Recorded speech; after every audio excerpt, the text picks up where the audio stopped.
செல்வத்தில் பிறந்திருந்தால் சீராட்ட ஆளிருக்கும். இல்லாத மனிதருக்கு இயற்கை துணை இருக்கும்.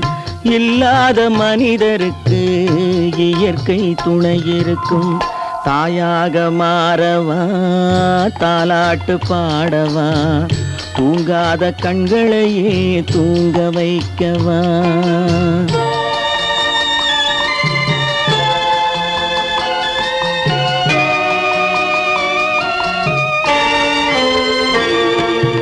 உள்ளமில்லா மனிதருக்கு உறவே பகையாகும். உள்ளமில்லா மனிதருக்கு உறவே பகையாகும். கருணை உள்ளவர்க்கு காண்பதெல்லாம் உறவாகும். கருணை உள்ளவர்க்கு காண்பதெல்லாம் உறவாகும்.